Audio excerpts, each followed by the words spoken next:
Assalamualaikum warahmatullahi wabarakatuh. Bismillahirrahmanirrahim. Alhamdulillahi rabbil alamin. Wassalatu wassalamu ala rasulillah wa ala alihi wa sahbihi ajma'in. അമ്മാ ബഅദ്. ബഹുമാന്യരായ വിശ്വാസികളെ, പ്രിയപ്പെട്ട പ്രബോധകരെ, അൽഹംദുലില്ലാഹ് അല്ലാഹു നമ്മളെ അനുഗ്രഹിച്ചിട്ടുണ്ട് പല പല കാര്യങ്ങൾ. ഒരു ഹൈന്ദവ സഹോദരൻ, ഒരു കൂലിപ്പണിക്കാരനായ സുഹൃത്ത്, അദ്ദേഹം എന്നും ജോലി കഴിഞ്ഞു വരുമ്പോൾ അദ്ദേഹത്തിന് ഇഷ്ടമുള്ള ഭക്ഷണം പാചകം ചെയ്തു വെക്കും അദ്ദേഹത്തിന്റെ പ്രിയപ്പെട്ട അമ്മ. പക്ഷെ ഒരു ദിവസം അദ്ദേഹം ജോലി കഴിഞ്ഞ് മദ്യപിച്ചിട്ടാണ് വരുന്നത്. പിന്നെ വീട്ടിലെത്തി ഭക്ഷണം കഴിച്ചു, ഭക്ഷണത്തിന് രുചി പോരാ എന്ന് പറഞ്ഞുകൊണ്ട് അമ്മയെ കുതിരെ തല്ലി മർദ്ദിച്ചു. ആവുന്നത്ര മദ്യലഹരിയില്ല. അങ്ങനെ അദ്ദേഹം ഇറങ്ങി പോയി ഹോട്ടലിലേക്ക് ഭക്ഷണം കഴിക്കാൻ. അങ്ങനെ ഹോട്ടലിൽ ഭക്ഷണം ഓർഡർ ചെയ്ത് നിൽക്കുന്ന സമയത്ത് ആ ടേബിളിന്റെ മുകളിൽ ഒരു നോട്ടീസ്, ചെറിയൊരു ലഘുലേഖ. അപ്പോഴേക്കും അദ്ദേഹത്തിന്റെ മദ്യത്തിന്റെ ഒരു ഹാങ് ഓവർ ഒക്കെ വിട്ടിട്ടുണ്ട്. ആ നോട്ടീസൊന്നും അദ്ദേഹം വായിച്ചപ്പോൾ അതിലുണ്ട് മാതാപിതാക്കളോട് ഛേ എന്ന വാക്കുപോലും പറയരുത് എന്ന വരികൾ. അപ്പോൾ അദ്ദേഹം ചിന്തിക്കുകയാണ്, സ്വന്തം അമ്മയോട് ചെയ്ത ക്രൂരതയെ കുറിച്ച് അദ്ദേഹത്തിന് ഒരു ബോധോദയം വരികയാണ്. ഞാൻ അതിൽ അദ്ദേഹം മാനസാന്തരപ്പെടുകയാണ്. ഞാൻ ആ ലഘുലേഖ പൂർണ്ണമായി വായിക്കുമ്പോൾ ആ വചനം അത് വിശുദ്ധ ഖുർആനിലെ ഒരു വചനമാണെന്ന് അദ്ദേഹത്തിന് ബോധ്യപ്പെടുകയും അങ്ങനെ വിശുദ്ധ ഖുർആനിന്റെ പരിഭാഷ അദ്ദേഹം സമാഹരിക്കുകയും ആ പഠനത്തിലൂടെ അദ്ദേഹം അൽഹംദുലില്ലാഹ് ഇന്ന് മുസ്ലിമായി ജീവിക്കുകയും ചെയ്യും. ഇത് ആമുഖമായി പറഞ്ഞത് എന്തിനാണെന്നറിയാം സഹോദരങ്ങളെ, അല്ലാഹു സുബ്ഹാനഹു വ തആല ആർക്കെല്ലാമാണ് എപ്പോഴാണ് ഹിദായത്ത് നൽകുക എന്ന് നമുക്ക് അറിയില്ല. കേരളത്തിൽ 9515 ലൈബ്രറികളുണ്ട്. നമ്മുടെ പള്ളിയും കോളേജുമായി ബന്ധപ്പെട്ട ലൈബ്രറി അല്ല, കേരള ലൈബ്രറി കൗൺസിലിന് കീഴിൽ രാവിലെ മുതൽ വൈകുന്നേരം വരെ തുറന്നു പ്രവർത്തിക്കുന്ന പത്രമാധ്യമങ്ങളും ആഴ്ചപ്പതിപ്പുകളും മാസികകളും പുസ്തകങ്ങളും എല്ലാം ഉള്ള ലൈബ്രറിയുടെ കീഴിൽ പ്രവർത്തിക്കുന്ന പുസ്തകാലയം. പക്ഷെ അവിടങ്ങളിലൊന്നും ഇസ്ലാമിനെ കുറിച്ച് വായിക്കാനുള്ള യാതൊരു അവസരവും ഇല്ല. അപ്പോൾ ആ ഒരു ലക്ഷ്യം നിറവേറ്റുന്നതിന് വേണ്ടിയിട്ടാണ് കോഴിക്കോട് മുതൽ അൽഹംദുലില്ലാഹ് ഞാനും എൻ്റെ സഹധർമ്മിണിയും മക്കളൊക്കെ ഒന്നിച്ചൊരു യാത്ര, ഒരു ദൗത്യം എന്നുള്ള നിലക്ക്. ഞാൻ ഒരു ബിസിനസ്സുകാരനാണ്, കാറ്ററിംഗ് ഫീൽഡിലാണ്. അപ്പോൾ കുറച്ച് സമയം നമുക്ക് ഈ റമദാനിൽ ഒഴിവുണ്ടാവും. മാത്രമല്ല എല്ലാ കർമ്മങ്ങൾക്കും സാധാരണ മാസത്തേക്കാൾ പ്രതിഫലം നൽകുന്ന മാസമാണല്ലോ റമദാൻ. അപ്പൊ അത് ആ ഒരു കൂലി പ്രതീക്ഷിച്ചുകൊണ്ടും, കാരണം ഇസ്ലാമിനെ കുറിച്ച് ധാരാളം പേർ തെറ്റിദ്ധരിക്കുന്നു അല്ലേ. പക്ഷെ അവർക്കൊന്ന് മനസ്സിലാക്കാനുള്ള അവസരം നമ്മൾ ഉണ്ടാക്കണം. അതിനൊരു പദ്ധതി ISM എന്ന യുവജന സംഘടനയുടെ മുഖപത്രമായ വിചിന്തനം വാരിക, അത് കേരളത്തിലെ എല്ലാ ലൈബ്രറികളിലും എത്തിക്കണം എന്നാണ്. ആനുകാലിക വിഷയങ്ങളിൽ എന്തെങ്കിലും വിവാദങ്ങൾ ഉണ്ടാകുമ്പോൾ അവിടെ ഇസ്ലാമിക വീക്ഷണം എന്ത് എന്ന് പറഞ്ഞു കൊടുക്കാൻ നമുക്ക് സാധിക്കേണ്ടതുണ്ട്. ഒരു ഉദാഹരണം പറയാം. നമ്മൾ മുസ്ലിങ്ങൾ ധാരാളം കേട്ടുകൊണ്ടിരിക്കുകയാണ്, അവർ പ്രണയിച്ച് മതം മാറ്റുന്ന ആളുകളാണ്. ലവ് ജിഹാദ് എന്ന പദം നിരന്തരമായി ചർച്ച ചെയ്യുകയാണ്. യഥാർത്ഥത്തിൽ നമുക്കറിയാം അങ്ങനെ ഇല്ല, അങ്ങനെ ചെയ്യാൻ പാടില്ല. ലാ ഇക്റാഹ ഫിദ്ദീൻ ഖദ് തബയ്യന റുശ്ദു മിനൽ ഗയ്. മതത്തിൽ നിർബന്ധം ഇല്ല എന്ന് അത് ഇന്ത്യൻ ഭരണഘടന അനുവദിച്ചാൽ പോലും ഒരു ഹൈന്ദവ ക്രൈസ്തവ സഹോദരനെ മുസ്ലിമാക്കാൻ ഇന്ത്യൻ ഭരണഘടന അനുവദിച്ചാൽ പോലും ഒരു മുസ്ലിം അത് ചെയ്യില്ല. കാരണം അവന്റെ അള്ളാഹു മതം പറഞ്ഞിട്ടുണ്ടെന്ന് ഒരിക്കലും ഒരാളെ നിർബന്ധിച്ച് മതം മാറ്റാൻ പാടില്ല. ആ അങ്ങനെയുള്ള മതത്തെ, അങ്ങനെയുള്ള മുസ്ലിങ്ങളെ കേരളത്തിൽ ചിലർ ബോധപൂർവ്വം തെറ്റിദ്ധരിപ്പിക്കുകയാണോ, അറിയാത്തത് കൊണ്ട് തെറ്റിദ്ധരിച്ചതാണോ എന്നറിയില്ല. പക്ഷെ അവരുടെ അറിവില്ലായ്മക്ക് അവരുടെ അങ്ങനെയുള്ള ഒരു തെറ്റിദ്ധരിക്കലിന് ഉത്തരവാദിത്വം ആർക്കുണ്ട്? നമുക്ക് കൂടി അതിന്റെ ബാധ്യത. കാരണം നമ്മൾ എന്ത് ചെയ്തിട്ടില്ല, മറ്റുള്ളവരോട് ഇസ്ലാമിനെ പറയാറില്ല.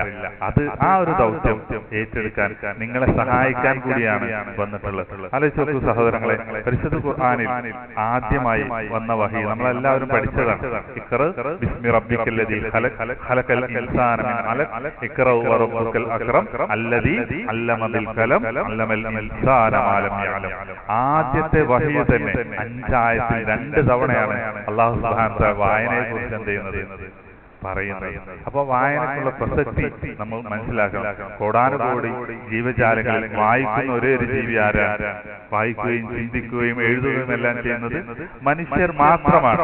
അല്ലാഹു സുബ്ഹാനഹു വ തആല ആ വിജ്ഞാനത്തിന്, അറിവന്വേഷണത്തിന് എല്ലാം ഏറ്റവും വലിയ പ്രാധാന്യം കൽപ്പിച്ചിട്ടുണ്ട്. അതുകൊണ്ട് തന്നെ പ്രഥമ വഹിയിൽ തന്നെ അക്കാര്യം അല്ലാഹു സൂചിപ്പിക്കുകയും ചെയ്തു. റസൂലുള്ളാഹി സ്വല്ലല്ലാഹു അലൈഹി വസല്ലമ ദുനിയാവിൽ എനിക്ക് വർദ്ധിപ്പിച്ചു തരണമേ എന്ന് പറഞ്ഞത് ഒരേ ഒരു കാര്യം കാര്യത്തിനാണ്. അത് സമ്പത്തിനോ സന്താനത്തിനോ ഒന്നും വേണ്ടിയല്ല. എന്തിനാണ്?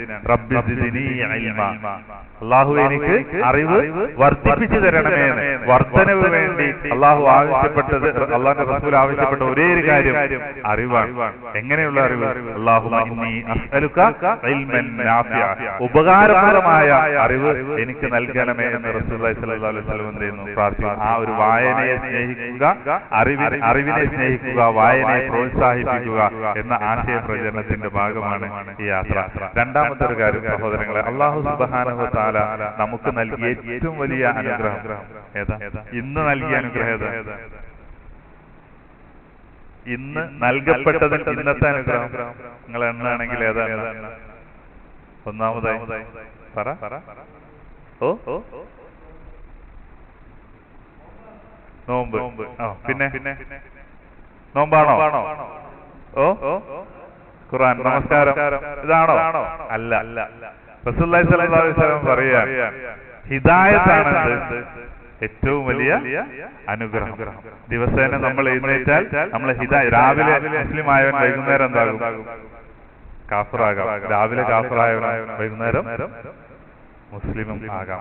ഹിദായത്ത് എന്നുള്ളത് നമ്മൾ എപ്പോൾ മരിക്കുമെന്ന് നമുക്ക് അറിയാത്തതുപോലെ തന്നെ നമ്മളിൽ നിന്നും ഹിദായത്ത് എപ്പോൾ എടുത്തു കളയുമെന്ന് നമുക്ക് അറിയില്ല. ഹിദായത്തിന്റെ മഹത്വം അറിയാൻ ഞാൻ ഒന്ന് രണ്ട് ഉദാഹരണങ്ങൾ പറയാം. അള്ളാഹുവിന്റെ ഖലീൽ ആരാണ്? സ്നേഹിതനാരാണ്? ഇബ്രാഹിം നബി അലൈഹി സ്വലാത്തു വസ്സലാം, ഖലീലുള്ള ഇബ്രാഹിം നബി അലൈഹി സ്വലാത്തു വസ്സലാമിനെ കുറിച്ച് അള്ളാഹുവിന്റെ അഭിപ്രായം എന്താണ്? എന്റെ സ്നേഹിതനാണ് എന്നാണ് അള്ളാഹു പറഞ്ഞത്. ഞാൻ ഏൽപ്പിച്ച എല്ലാ ഉത്തരവാദിത്വം പൂർണ്ണമായും നിറവേറ്റിയ വ്യക്തിത്വം എന്ന് അള്ളാഹു സുബ്ഹാനഹു വ തആല പറയുന്നു. ആ ഇബ്രാഹിം നബി അലൈഹി സ്വലാത്തു വസ്സലാമിന് വേണ്ടി അള്ളാഹുവിന്റെ പ്രപഞ്ച നിയമം വരെ മാറ്റി കൊടുത്തിട്ടുണ്ട്. അഥവാ തീയുടെ സ്വഭാവം എന്താണ്? ചൂടാണ്, അല്ലെ? സഹിക്കാൻ പറ്റാത്തതാണ്, വേദന ഉണ്ടാക്കുന്നതാണ്. പക്ഷെ ആ തീയെ അള്ളാഹു ഇബ്രാഹിം നബി അലൈഹി സ്വലാത്തു വസ്സലാമിന് വേണ്ടി എന്തായി കൊടുക്കുന്നുണ്ട്? തണുപ്പായി. അങ്ങനെ ആ ബന്ധത്തെ കുറിച്ചാണ് ഞാൻ സൂചിപ്പിക്കുന്നത്. ആ ഇബ്രാഹിം നബി അലൈഹി സ്വലാത്തു വസ്സലാം ആവശ്യപ്പെട്ടു തന്റെ പിതാവിന്റെ ഹിദായത്തിന് വേണ്ടി. അള്ളാഹു കൊടുത്തോ? ഇല്ല, കൊടുത്തിട്ടില്ല എന്ന് മാത്രമല്ല, മരണാനന്തരം തന്റെ പിതാവിന് ലഭിക്കാനിരിക്കുന്ന ശിക്ഷ കാണിച്ചു കൊടുക്കുകയാണ് പകരം ചെയ്തത്.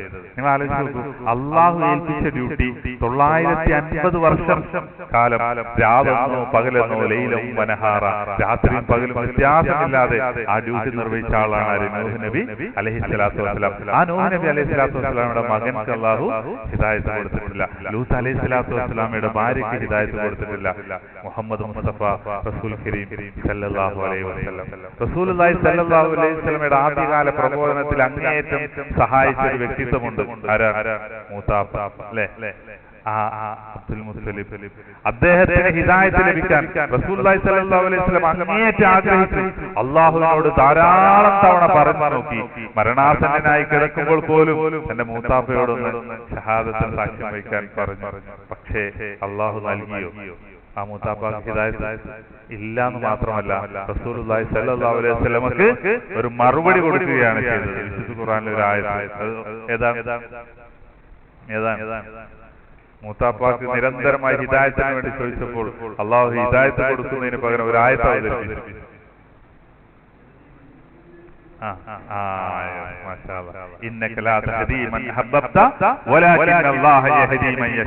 താങ്കൾ ഉദ്ദേശിക്കുന്നവർക്ക് ഹിദായത്ത് നൽകുക, അള്ളാഹു ഉദ്ദേശിച്ചവർക്ക് ഹിദായത്ത് നൽകുക. ആലോചിച്ച് നോക്കൂ, ഇവർക്കൊന്നും നൽകാത്ത ഹിദായത്ത് പള്ളിയിലിരിക്കുന്ന എനിക്ക് നിങ്ങൾക്കും അള്ളാഹു നൽകി. എന്റെ മഹത്വം മനസ്സിലാവുന്നില്ല. ഈ പ്രദേശത്ത് ധാരാളം മനുഷ്യരില്ലേ? എല്ലാവർക്കും അള്ളാഹു ഹിദായത്ത് കൊടുത്തു? ഇല്ല, നമുക്ക് നൽകി. എന്തിനാണ് അള്ളാഹു നമുക്ക് ആ മഹത്തായ ഹിദായത്ത് നൽകിയത്? എന്തിനാണ്? അള്ളാഹു സുബ്ഹാനഹു വ തആല സൂറത്ത് ആൽ ഇംറാൻ 110-ാമത്തെ വചനം, 1-ാമത്തെ അധ്യായം ഇത് പറയുകയാണ്, എന്തിനാണ് നിങ്ങൾക്ക് ഹിദായത്ത് നൽകിയത്? എനിക്കും നിങ്ങൾക്ക് ഹിദായത്ത് നൽകിയ കാര്യമാണ് പറയുന്നത്. കുന്തും ഖൈറ ഉമ്മ ഉഖ്രിജത് ലിന്നാസ് തഅ്മുറൂന ബിൽ മഅറൂഫ് വ തൻഹൗന അനിൽ മുൻകർ. നിങ്ങളെ ഖൈറ ഉമ്മത്തായി ഹിദായത്ത് നൽകി അള്ളാഹു പ്രത്യേകം തെരഞ്ഞെടുത്തതാണ്. ആർക്ക് വേണ്ടി എന്നറിയോ? ഉഖ്രിജത് ലിന്നാസ്, ജനങ്ങൾക്ക് വേണ്ടി തെരഞ്ഞെടുത്ത ഉത്തമ സമുദായമാണ് നമ്മൾ. ജനങ്ങൾ എന്ന് പറഞ്ഞാൽ ആരാ? നമ്മുടെ കൂട്ടുകാർ, നാട്ടുകാർ, മുസ്ലിമെന്നോ അമുസ്ലിമെന്നോ ആണെന്നോ പെണ്ണെന്നോ വ്യത്യാസമില്ലാതെ നമ്മളെ അയൽവാസികളും സഹപാഠികളും സഹപ്രവർത്തകരും ജോലിക്കാരും എല്ലാമായിട്ടുള്ള നമ്മൾ നിത്യേന കാണുന്ന ആളുകളില്ലേ, അവർക്ക് വേണ്ടിയിട്ടാണ് അള്ളാഹു നമ്മളെ തെരഞ്ഞെടുത്തത്. എന്നിട്ടൊരു ഡ്യൂട്ടി ഏൽപ്പിക്കുകയാണ്. ആ ഡ്യൂട്ടി എന്താണെന്നറിയോ? തഅ്മുറൂന ബിൽ മഅ്റൂഫ് വതൻഹൗന അനിൽ മുൻകർ. നിങ്ങൾ അവരോട് നന്മ പറഞ്ഞു കൊടുക്കണം, തിന്മ വിരോധിക്കണം. അതിനു വേണ്ടിയിട്ടാണ് അള്ളാഹു നമ്മളെ തെരഞ്ഞെടുത്തിട്ടുള്ളത്. എന്നിട്ടോ വിശുദ്ധ ഖുർആൻ അവതരിപ്പിച്ചു നമുക്ക് വേണ്ടി. അതുകൊണ്ടല്ലേ നമ്മൾ റമദാൻ മാസം നോമ്പെടുക്കും. നമ്മളിന്ന് നോമ്പെടുത്താ അല്ലാഹു സുബ്ഹാനഹു വ തആല ഈ വിശുദ്ധ ഖുർആൻ റമളാൻ മാസത്തിൽ അവതരിപ്പിച്ചു വന്നതുകൊണ്ടല്ലേ നമ്മൾ നോമ്പെടുക്കണേ? ആണല്ലോ. നിങ്ങൾ കേട്ട ആയത്താണ് ശഹ്റു റമളാനല്ലദീ ഉൻസില ഫീഹിൽ ഖുർആൻ. ഖുർആൻ അവതരിപ്പിച്ചത് റമളാൻ മാസത്തിലാണ്. എന്തിനാ ഖുർആൻ അവതരിപ്പിച്ചത്? ഹുദൻ ലിന്നാസ്. അവിടെ നമ്മൾ നോക്കൂ, ജനങ്ങൾക്ക് മാർഗദർശനത്തിന് വേണ്ടി. എങ്ങനെയുള്ള മാർഗദർശനം? എങ്ങനെയുള്ള ഹുദ? വബയ്യിനാത്തിൻ മിനൽ ഹുദ. തെളിമയാർന്ന ക്ലാരിറ്റിയുള്ള ഹുദ. വൽ ഫുർഖാൻ. സത്യവും അസത്യവും വേർതിരിച്ച് മനസ്സിലാക്കുന്നതിന് വേണ്ടി. ആർക്ക്? ലിന്നാസ്, ജനങ്ങൾക്ക് വേണ്ടി. ജനങ്ങൾ ആരാണെന്നൂടെ പറഞ്ഞു. പക്ഷെ അവരറിയോ ഈ വിവരം? അവരറിയോ? നിങ്ങളുടെ മുസ്ലിം അയൽവാസികളും സഹോദരങ്ങളും നാട്ടുകാരറിയോ അവരുടെ സൃഷ്ടാവ് അവർക്ക് സത്യവും അസത്യവും വേർതിരിച്ച് മനസ്സിലാക്കാൻ വേണ്ടി ഇറക്കിയ ഒരു വേദഗ്രന്ഥം അത് റമളാൻ മാസത്തിൽ അവതരിപ്പിച്ചത് കൊണ്ടാണ് അവരുടെ അയൽവാസികളും സ്നേഹിതന്മാർ നാട്ടുകാരുമായ നിങ്ങൾ നോമ്പെടുക്കുന്നത് എന്ന വിവരം അവരറിയോ? അറിയോ? അറിയില്ല. എന്തുകൊണ്ടറിയില്ല? നമ്മൾ പറഞ്ഞിട്ടില്ല. നമ്മൾ എന്താ പറയാ? ചില തടസ്സങ്ങൾ നമ്മുടെ മനസ്സിലുണ്ട്. അത് പലതുമാണ്. ഒന്നെന്താ? പറഞ്ഞാൽ എന്ത് സംഭവിക്കും? വ്യക്തിബന്ധങ്ങൾ നഷ്ടപ്പെടുമോ? എന്നോടുള്ള അനിഷ്ടം കൂടുമോ? പിന്നെയോ ഒരു തീഗോളമായി ആവാൻ സാധ്യതയുള്ള ഈ പ്രത്യേകമായ ഈ കാലഘട്ടം. പിന്നെയോ അവരോട് പറയാൻ മാത്രം അറിവൊന്നുമില്ലല്ലോ. തിരിച്ചെന്തെങ്കിലും ചോദിച്ചാൽ അവർക്കുള്ള മറുപടി എനിക്കറിയുമോ? ഇങ്ങനെ പല ജാതി കാരണങ്ങളാണ് നമ്മൾ എന്ത് ചെയ്യുന്നത്? അവരോട് പറയാത്തത്. ഞാൻ പറഞ്ഞത് ശരിയാണോ? പറയണം നമുക്ക് ആഗ്രഹമുണ്ട്. പക്ഷെ നമുക്ക് പറയാത്തതിന് എന്തൊക്കെ കാരണങ്ങളില്ലേ? ഉണ്ടോ? പക്ഷെ ഈ കാരണങ്ങളൊന്നും അല്ലാഹു സുബ്ഹാനഹു വ തആല എന്ത് ചെയ്യൂല? സ്വീകരിക്കില്ല. ഇത് മാത്രമല്ല, അതിലൊരു ക്രൂരതയുണ്ട്. നമ്മുടെ ജീവിതത്തിൽ നമുക്ക് സന്തോഷമുള്ള വേളകളാണ് നമ്മുടെ മക്കളുടെ കല്യാണമാവട്ടെ, മറ്റു പലതുമാവട്ടെ, നമ്മുടെ ബിസിനസ് ഉദ്ഘാടന വേളകൾക്ക് നമ്മൾ ആരെ ക്ഷണിക്കും?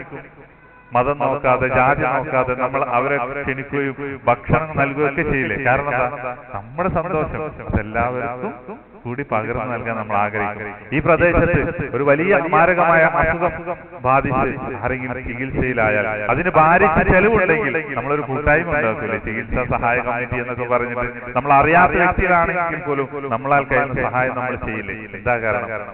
ഒരാൾ പ്രയാസപ്പെടുന്നത് നമുക്ക് ഇഷ്ടമല്ല. അങ്ങനെ നമ്മുടെ വലിയ മനസ്സാണത്. പക്ഷേ നാളെ വരാനിരിക്കുന്ന മരണാനന്തരമുള്ള നരകത്തെ കുറിച്ച് നമുക്കറിയാം അല്ലേ? ആ നരകത്തിൽ പ്രവേശിക്കാതിരിക്കാനുള്ള വഴികളും നമുക്കറിയാം. പക്ഷെ അവർക്കറിയോ? ഇല്ല. ആ വഴികൾ അറിയുന്ന നമ്മൾ വഴി പറഞ്ഞു കൊടുക്കണ്ടേ? വേണ്ടേ? അതല്ലേ അള്ളാഹു നമ്മളോട് പറഞ്ഞ പണി. ആ വഴി കാണിച്ചു കൊടുത്തിട്ടോ? കാരണം ഒരാളെ സഹായിക്കാൻ കഴിയാത്ത ഒരു ലോകം വരാനുണ്ട്. അവിടെ നിങ്ങൾ വഴികാട്ടിയായി, നിങ്ങൾക്ക് രക്ഷയായി, നിങ്ങളുടെ വിശ്വാസവും അമലുമാണ് നമുക്കറിയില്ലേ? ഇതറിയാത്ത എത്ര സഹോദരങ്ങളാണ് എന്നും നമ്മൾ കാണുന്നതാണ്. അവിടെ ആ ദൗത്യം നിർവഹിക്കാൻ നിങ്ങളെ സഹായിക്കാൻ വേണ്ടിയിട്ടാണ് വന്നത്. നിങ്ങൾക്ക് ഇവിടുന്ന് ഇറങ്ങുന്ന ചെറിയൊരു ബുക്ക്ലെറ്റ് വിശുദ്ധ ഖുർആനെ പരിചയപ്പെടുത്തുന്ന ഒരു ലഘു കൃതി ഒരൊറ്റ ഇരിപ്പിൽ വായിക്കാൻ പറ്റുന്ന നിങ്ങൾക്ക് സൗജന്യമായി നൽകുന്നതല്ല. നിങ്ങൾ വായിക്കുക. വിശുദ്ധ ഖുർആന്റെ മഹത്വം നിങ്ങൾക്കൊന്നുകൂടി ബോധ്യപ്പെടും. ഒപ്പം തന്നെ എന്ത് ചെയ്യണം? അതാ മുസ്ലിം സഹോദരങ്ങൾ. എന്തിനാ അങ്ങനെ മുസ്ലിങ്ങളെ പറയുന്നത്? എന്തിനാണെന്നറിയോ? നമുക്ക് ചെറുപ്പം മുതലേ ഇതുണ്ട്. ഇസ്ലാമിനെ പഠിക്കാൻ, പ്രാക്ടീസ് ചെയ്യാൻ ധാരാളം അവസരമുണ്ട്. മറ്റുള്ളവർക്ക് അതുണ്ടോ? ഇല്ലല്ലോ. അപ്പൊ അത് നമ്മൾ പ്രത്യേകമായിട്ട് എന്ത് ചെയ്യണം? നിർവഹിക്കണം.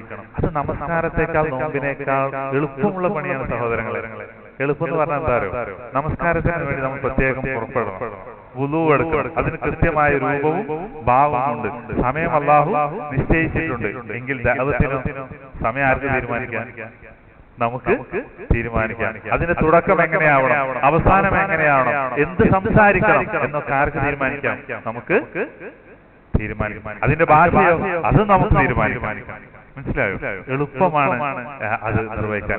പ്രതിഫലമോ നമസ്കാരത്തെക്കാൾ, നോമ്പിനേക്കാൾ, സക്കാത്തിനേക്കാൾ അള്ളാഹു പ്രതിഫല സാധ്യത നിശ്ചയിച്ചൊരു കർമ്മമാണെന്ന്. എന്താ മനസ്സിലായോ?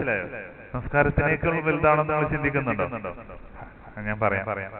ഒരാൾ മുഖേന, നമ്മൾ മുഖേനയാണ് ഒരാൾ നമസ്കരിക്കുന്നതെങ്കിൽ, ഒരാൾ ഒരു നന്മ ചെയ്യാൻ നമ്മളാണ് കാരണമെങ്കിൽ, ആ നന്മ ചെയ്ത വ്യക്തിക്ക് ലഭിക്കുന്ന അതേ പ്രതിഫലം കിട്ടും, നമുക്കും കിട്ടും. അവിടെ എന്തെങ്കിലും കുറവുണ്ടാവും? ഇല്ല. അള്ളാഹുവിന്റെ വേറെ അക്കൗണ്ടിൽ നിന്നാണ് തരുന്നത്, അദ്ദേഹത്തിന്റെ അക്കൗണ്ടിൽ നിന്നല്ല, വേറെ അക്കൗണ്ടിൽ നിന്നാണ് സുബ്ഹാനഹു വ തആല. റസൂലുള്ളാഹി സ്വല്ലല്ലാഹു അലൈഹി വസല്ലം പറയാണ്, നിങ്ങൾ മുഖേന ഒരാൾ ഹിദായത്തിലായാൽ ഈ ലോകത്തുള്ള മുഴുവൻ ലഭിക്കുന്നതിനേക്കാൾ വലിയ പ്രതിഫലമാണ് നമ്മൾ മുഖേന ഒരാൾ ഹിദായത്തിലായ. ആർക്കാണ് ഹിദായത്ത്, എപ്പോഴാണ് അള്ളാഹു കൊടുക്കുന്നത് നമുക്ക് അറിയുകയും ഇല്ല. അതുകൊണ്ട് ആ ദൗത്യം നിർവഹിക്കുവാൻ നിങ്ങളെ സഹായിക്കുകയാണ്. ഇത് നമ്മൾ നിർവഹിച്ചിട്ടില്ലെങ്കിലോ, ഇത് നിങ്ങൾ കേട്ടു, നിങ്ങൾക്ക് ചെയ്യണമെന്നുണ്ടാവും. പക്ഷേ പല കാരണങ്ങളാൽ ശൈത്താൻ നമ്മുടെ മനസ്സിൽ ചിന്തിപ്പിക്കുന്ന പേടി അല്ലെങ്കിൽ ആവലാതി, മടി, ഇതൊക്കെ കാരണത്താൽ നിങ്ങൾ അത് മാറ്റിവെക്കുകയാണെങ്കിൽ അള്ളാഹു ഒരു താക്കീത് ചെയ്യുന്നുണ്ട് നമ്മളെ. സൂറത്ത് തൗബ 9-ാം അധ്യായം അതിൽ 24-ാമത്തെ വചനത്തിൽ അല്ലാഹു സുബ്ഹാനഹു വ തആല 8 കാര്യങ്ങൾ എണ്ണി പറയുകയാണ്. റസൂലുള്ളാഹി സ്വല്ലല്ലാഹു അലൈഹി വസല്ലമയോട്, സത്യവിശ്വാസികളോട് പറയാൻ വേണ്ടി പറയുന്ന ആയത്ത്. ഖുൽ, നബിയെ പറയുക, ഇൻ കാന ആബാഉകും വ അബ്നാഉകും വ ഇഖ്വാനുകും വ അസ്വാജുകും വ അശീറതുകും വ അംവാലും തറത്തുമുഹാ വ തിജാറത്തുൻ തഖ്ശൗന ഖസാദഹാ വ മസാകിൻ തർലൂനഹാ. പിതാക്കന്മാർ, പുത്രന്മാർ, സഹോദരങ്ങൾ, ഇണകൾ, കുടുംബക്കാർ, സമ്പത്ത്, കച്ചവടം, വീട്, 8 കാര്യങ്ങൾ എണ്ണീട്ട് അല്ലാഹു പറയാണ്. അഹബ്ബ ഇലൈക്കും മിനല്ലാഹി വ റസൂലിഹി വജിഹാദിൻ ഫീ സബീലി. അല്ലാഹുവിനേക്കാൾ, റസൂലിനേക്കാൾ, അവന്റെ മാർഗത്തിലുള്ള പ്രബോധന പ്രവർത്തനത്തെക്കാൾ നിങ്ങൾക്ക് ഇഷ്ടം ഈ 8 കാര്യങ്ങളാണോ? അതിനാണോ നിങ്ങൾ പ്രാധാന്യം കൊടുക്കുന്നത്? ഫതറബ്ബസു, നിങ്ങൾ കാത്തിരുന്നു കൊള്ളുക. ഹത്താ യഅതിയല്ലാഹു ബിഅംരി, അല്ലാഹുവിന്റെ കൽപ്പന വരുന്നത് വരെ, അല്ലാഹുവിന്റെ ശിക്ഷ വരുന്നത് വരെ നിങ്ങൾ കാത്തിരുന്നു കൊള്ളുക. വല്ലാഹു ലാ യഹ്ദിൽ ഖൗമൽ ഫാസിഖീൻ. ഫാസിഖുകളെ, നിഫാഖുള്ളവരെ അല്ലാഹു മാർഗത്തിൽ ആക്കുകയേ ഇല്ല. ഇത് പരലോകത്തുള്ള ശിക്ഷയെ കുറിച്ചല്ല, ദുനിയാവിൽ വരാനിരിക്കുന്ന ശിക്ഷയെ കുറിച്ചുള്ള താക്കീതാണ് എന്ന് നമുക്ക് ചില തഫ്സീറുകളിൽ കാണാം. അതുകൊണ്ട് അതിൽ നിന്ന് നമ്മൾ ഒരിക്കലും മടിച്ച് നിൽക്കരുത്. അത് നമ്മുടെ നിർബന്ധ ബാധ്യതയാണ്. അല്ലാഹു സുബ്ഹാനഹു വ തആല അതിനെ നമ്മെ അനുഗ്രഹിക്കുമാറാകട്ടെ. ആ ബാധ്യത നമുക്ക് ഒരുമിച്ച് നിർവഹിക്കാം. കേരളത്തിലെ മുഴുവൻ ലൈബ്രറികളിലൂടെയും ഇസ്ലാമിക പ്രബോധനം നമുക്ക് നിർവഹിക്കാം. അതിനും നിങ്ങളുടെ സഹായ സഹകരണങ്ങൾ ഉണ്ടാവണം. ബിലാലിനെ അറിയോ?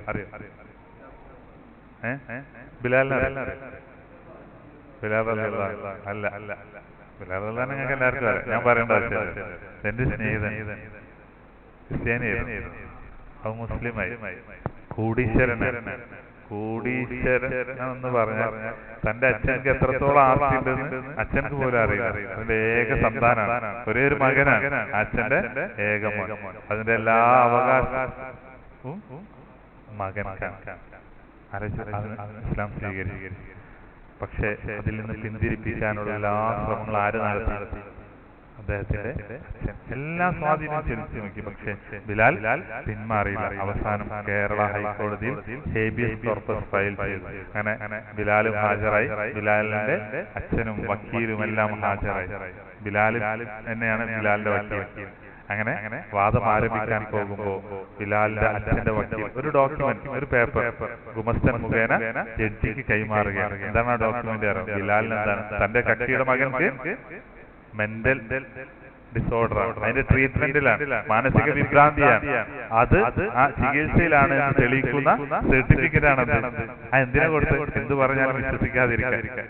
അങ്ങനെ ബിലാലിന്റെ ഊഴമെത്തിയപ്പോൾ ബിലാൽ പറഞ്ഞു, ബഹുമാനപ്പെട്ട കോടതി, എന്റെ അച്ഛനെ കോടതിയെ തെറ്റിദ്ധരിപ്പിച്ചതിന്റെ പേരിൽ ശിക്ഷിക്കുകയില്ലെങ്കിൽ ഞാനൊരു കാര്യം പറയാം. അത് വ്യാജ സർട്ടിഫിക്കറ്റാണ്. എനിക്ക് ഒരു വിഭ്രാന്തി, ഒരു ഡിസോർഡറും ഇല്ല.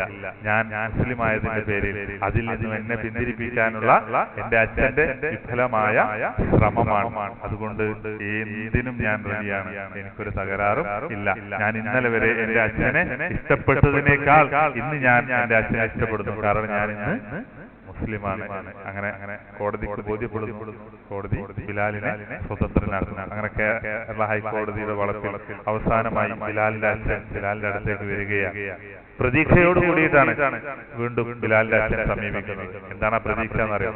ഇക്കാര്യം പറഞ്ഞാലെങ്കിലും ബിലാൽ ഇസ്ലാം ഉപേക്ഷിക്കുമെന്നാണ് അച്ഛന്റെ പ്രതീക്ഷ. അച്ഛൻ പറഞ്ഞു, എന്റെ സ്വത്ത് അതെല്ലാം നിനക്കുള്ളതാണ്, അത് നിനക്ക് എഴുതി തരാം. പക്ഷെ നീ എന്ത് ചെയ്യണം? ഇസ്ലാം ഉപേക്ഷിക്കണം. മനസ്സിലായോ? ഇസ്ലാം ഉപേക്ഷിക്കാൻ മുസ്ലിം ആവാനാണ് നീ തീരുമാനമെങ്കിൽ, മുസ്ലിമായി ജീവിക്കാനാണ് നിന്റെ തീരുമാനമെങ്കിൽ എന്റെ സ്വത്തിൽ നിന്നൊരു ചില്ലിക്കാശോ ഒരു തരി മണ്ണോ ഞാൻ നിനക്ക് നൽകുകയില്ല എന്ന് അച്ഛൻ പറഞ്ഞു. നമ്മളാകെ ജീവിക്കുന്നത് സമ്പത്തിന് വേണ്ടിയിട്ട്, പഠിക്കുന്നതും ജോലി ചെയ്യുന്നതും ബിസിനസ് ചെയ്യുന്നതും ഒക്കെ എന്തിനാണ്? നമ്മുടെ ഈ ദുനിയാവിലെ സമ്പാദ്യത്തിന് വേണ്ടിയിട്ടാണ്. ആ സമ്പാദ്യമാണ് നീ മുസ്ലിം ആവുകയാണെങ്കിൽ തരില്ല എന്ന് അച്ഛൻ പറയും. ഏക അവകാശിയാണ്. അച്ഛൻ മരിച്ചാലും സ്വാഭാവികമായിട്ടും ലഭിക്കുക ഈ മകൻ. ബിലാൽ ചിരിച്ചുകൊണ്ട് അച്ഛനോട് പറഞ്ഞൊരു മറുപടി ഉണ്ട്. എന്താണെന്നറിയാം? ഞാൻ മുസ്ലിമാണ്, അച്ഛൻ മുസ്ലിമല്ല. മുസ്ലിമായ ഒരു വ്യക്തിയുടെ മാതാപിതാക്കൾ മുസ്ലിം അല്ലെങ്കിൽ അവരുടെ സ്വത്തിൽ മുസ്ലിമായ മകൻക്ക് അവകാശം ഉണ്ടായിരിക്കുകയില്ല എന്ന ഇസ്ലാമിന്റെ നിയമം അറിഞ്ഞുകൊണ്ട് തന്നെയാണ് അച്ഛൻ ഞാൻ ഇസ്ലാമിനെ സ്വീകരിച്ചത്. സഹോദരങ്ങളെ, നിങ്ങൾ ഈ സൂറത്ത് തൗബയിൽ ഞാൻ ഓതി വെച്ച ആ ആയത്ത് നോക്കൂ. ബിലാൽ മുസ്ലിം ആവുന്നതോടുകൂടി, ബിലാൽ ഇസ്ലാമിനെ തിരഞ്ഞെടുക്കുന്നതോടുകൂടി ബിലാൽ നഷ്ടപ്പെടുന്നത് ആരാണ്? ആലോചിച്ചു. അച്ഛൻ, കുടുംബം, സമ്പത്ത് അല്ലേ?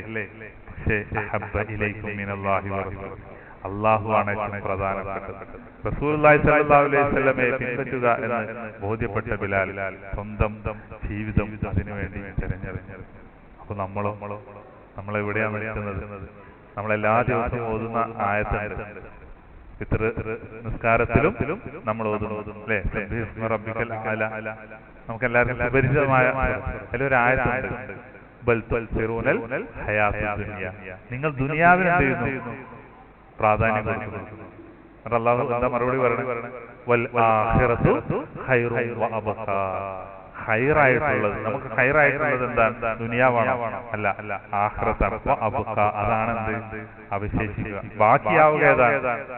നമ്മുടെ സഹോദരങ്ങളെ ഉത്തരവാദിത്വം നിർവഹിക്കുക. അതിന് നിങ്ങളെ സഹായിക്കാൻ മിസ്റ്റോക്സ് ഉണ്ട് എന്ന വാഗ്ദാനം നിങ്ങൾക്ക് ഏത് സമയത്തും നിങ്ങളുടെ മൊബൈലിൽ സ്നേഹസംവാദം.org എന്ന് അടിച്ചു കൊടുത്താൽ, അതിന്റെ ആപ്പ് ഡൗൺലോഡ് ചെയ്താൽ നിങ്ങൾക്ക് ആവശ്യമായ സംശയങ്ങൾ, വിമർശനങ്ങൾ, നിങ്ങളോട് ചോദിക്കാൻ സാധ്യതയുള്ള ചോദ്യങ്ങളുടെ ഉത്തരങ്ങളെല്ലാം വായിച്ചുകൊണ്ട് മനസ്സിലാക്കാനും കേട്ടുകൊണ്ട് മനസ്സിലാക്കാനും വീഡിയോ കണ്ട് മനസ്സിലാക്കുവാനും എല്ലാം ആ സ്നേഹസംവാദം.org മൊബൈൽ നമുക്ക് ലഭ്യമാണ്. ഇനി നിങ്ങൾക്ക് പ്രബോധന പരിശീലനം വേണോ? അതും മിസ്റ്റോക്സ് സംഘടിപ്പിക്കുന്നുണ്ട്. അങ്ങനെ ധാരാളം പ്രബോധന പ്രവർത്തനങ്ങളുമായി നമ്മൾ മുന്നേറുകയാണ്. നമ്മൾ പരസ്പരം സഹായിക്കുക. അല്ലാഹു സുബ്ഹാനഹു വ തആല പറഞ്ഞു, വൽ മുഅ്മിനൂന വൽ മുഅ്മിനാത്ത് ബഅ്ദുഹും ഔലിയാഉ ബഅദ്. സത്യവിശ്വാസികളും വിശ്വാസിനികളും പരസ്പരം സഹായികളാണ്. ഏത് കാര്യത്തിൽ? ഹൗസ് വാമിങ്ങിനെ സഹായിക്കുന്ന കാര്യമാണോ? പെൺകുട്ടിയെ കല്യാണം കഴിക്കുമ്പോൾ സഹായിക്കുന്ന കാര്യമാണോ? കടം കൊടുക്കുന്ന കാര്യമാണോ? ഏത് വിഷയത്തിലാണ്?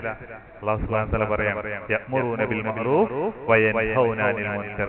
നന്മ കൽപ്പിക്കുന്ന കാര്യത്തിൽ അതാണ് അല്ലാഹു ചെയ്യുന്നത്. ഒന്നാമതായിട്ട് ഉദാഹരിക്കണം. അതുകൊണ്ട് നമുക്ക് ഒരുമിച്ച് ഇൻഷാ അല്ലാഹ് പ്രബോധന രംഗത്ത് സജീവമാകണം.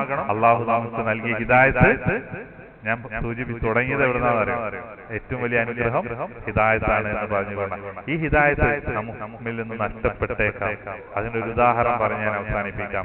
റസൂലുള്ളാഹി സ്വല്ലല്ലാഹു അലൈഹി വസല്ലമയുടെ കാലഘട്ടത്തിൽ സ്വഹാബിമാരുടെ കൂട്ടത്തിൽ നിന്നും ഒരാളെ തെരഞ്ഞെടുക്കുന്നു റസൂൽ. എന്തിനെന്നറിയാം? വഹി എഴുതി വെക്കാൻ. അപ്പൊ ഈ ജോലി കിട്ടാത്ത മറ്റു സ്വഹാബിമാർക്ക് ഭയങ്കര അസൂയ. ആരോട്? ഈ സഹോദരനോട്. കാരണം അത് നമുക്ക് കിട്ടിയിരുന്നെങ്കിൽ. കാരണം അതിന്റെ മഹത്വം എന്താ? റസൂലുള്ളാഹി സ്വല്ലല്ലാഹു അലൈഹി വസല്ലം വഹി ഇറങ്ങുമ്പോൾ അത് ആദ്യം കേൾക്കാനുള്ള അവസരം ഈ വ്യക്തിക്കാണ്. അത് എഴുതി വെക്കാനുള്ള അവസരം ഈ വ്യക്തിക്കാണ്. അത് ആദ്യം പ്രബോധനം ചെയ്യാനുള്ള അവസരം ആ വ്യക്തിക്കാണ്. ഇതൊന്നും മറ്റുള്ളവർക്ക് കിട്ടൂലല്ലോ. പലരും ആഗ്രഹിച്ചൊരു ഡ്യൂട്ടിയാണ്. അങ്ങനെ അദ്ദേഹം ഒരുപാട് വഹി എഴുതി വെക്കുകയും ചെയ്തു. അവസാനം വിശുദ്ധ ഖുർആനിലെ 23-ാം അധ്യായം സൂറത്തുൽ മുഅ്മിനൂൻ വൽ മുഅ്മിനൂന വൽ സോറി ഏതാ സൂറത്ത് ഖദ് അഫ്ലഹൽ മുഅ്മിനൂൻ അല്ലദീന ഹും ഫീ സ്വലാത്തിഹിം ഖാശിഊൻ എന്ന് തുടങ്ങുന്ന വിശുദ്ധ ഖുർആനിലെ 23-ാം അധ്യായത്തിന്റെ അവതരണ പശ്ചാത്തലം അദ്ദേഹം പറയുകയാണ്, ഞാൻ എഴുതി കൊടുക്കുന്നതാണ് മുഹമ്മദ് ഖുർആൻ എന്ന പേരിൽ, പടച്ചവന്റെ വചനം എന്ന പേരിൽ നിങ്ങളോട് പങ്കുവെക്കുന്ന ഈ വചനങ്ങളുണ്ടല്ലോ, അതാര് പറഞ്ഞു കൊടുക്കണം? ഞാൻ എഴുതി കൊടുക്കുന്നതാണ്. കാരണം റസൂലുള്ളാഹി സ്വല്ലല്ലാഹു അലൈഹി വസല്ലം എഴുത്തും വായന അറിയില്ലല്ലോ. അപ്പൊ ഞാൻ എഴുതി കൊടുക്കുന്നതാണ് അദ്ദേഹം ചെയ്യുന്നത്. നിങ്ങളോട് പറയുന്നത് ഔദുബില്ല, അദ്ദേഹം പോയി റസൂലുള്ളാഹി സ്വല്ലല്ലാഹു അലൈഹി വസല്ലമക്കെതിരെ നിലകൊണ്ടു. ആര്? റസൂലുള്ളാഹി സ്വല്ലല്ലാഹു അലൈഹി വസല്ലമയെ കണ്ട വ്യക്തി, റസൂലുള്ളാഹി സ്വല്ലല്ലാഹു അലൈഹി വസല്ലമ ജോലി ഏൽപ്പിച്ച വ്യക്തി, അല്ലാഹുവിന്റെ കലാം എഴുതി വെക്കാൻ അവസരം ലഭിച്ച വ്യക്തി. അതുകൊണ്ട് ഒരു ഗ്യാരണ്ടി ഇല്ല എന്ന് പറഞ്ഞാൽ റസൂലുള്ളാഹി സ്വല്ലല്ലാഹു അലൈഹി വസല്ലമ എപ്പോഴും പ്രാർത്ഥിക്കും, അല്ലാഹുമ്മ യാ മുഖല്ലിബൽ ഖുലൂബ് സബ്ബിത് ഖൽബി അലാ ദീനിക്, ഹൃദയങ്ങളെ മാറ്റിമറിക്കുന്ന അല്ലാഹുവേ നീ എന്നെ ഉറപ്പിച്ചു നിർത്തണേ അലാ ദീനിക്, നിന്റെ ദീനിൽ. റസൂലുള്ളാഹിയുടെ പ്രാർത്ഥനയാണ്. അതുകൊണ്ട് ഗ്യാരണ്ടി ഉള്ള ഒരു സംഗതിയല്ല. അതുകൊണ്ട് നിരന്തരം നമ്മൾ നമ്മുടെ ഹിദായത്ത് നിലനിർത്താൻ വേണ്ടി എന്ത് ചെയ്യണം? പ്രാർത്ഥിക്കണം. അതുകൊണ്ട് നിങ്ങൾ എല്ലാവരും വ്യവഹാരങ്ങളിൽ സജീവമാവണം. ഞാൻ നേരത്തെ പറഞ്ഞ വിചിന്തന്മാരെ കേരളത്തിലുടനീളമുള്ള ലൈബ്രറികളിൽ എത്തിക്കുവാനുള്ള സംരംഭത്തിൽ നിങ്ങൾ സഹായികളാവണം. അതിന്റെ വിശദ വിവരങ്ങൾ അടങ്ങുന്ന നോട്ടീസ് പുറത്തുണ്ട്. സാധിക്കുമെങ്കിൽ നിങ്ങൾ അതിന്റെ വരിക്കാരാവുകയും വേണം. 52 തവണയാണ് ഒരു വർഷം ഒരു ലൈബ്രറിയിൽ നമ്മൾ ചേർത്താൽ സംവദിക്കുക. 52 തവണ. അല്ലാഹു അതിന് തൗഫീഖ് നൽകുമാറാകട്ടെ. ഈ അവസരം തന്ന പള്ളിയുടെ ഉത്തരവാദിത്തപ്പെട്ട ആളുകൾക്ക് ജസാക്കുമുല്ലാഹ് ഖൈർ. അൽഹംദുലില്ലാഹി റബ്ബിൽ ആലമീൻ. അസ്സലാമു അലൈക്കും വറഹ്മത്തുള്ളാഹി വബറകാതുഹു.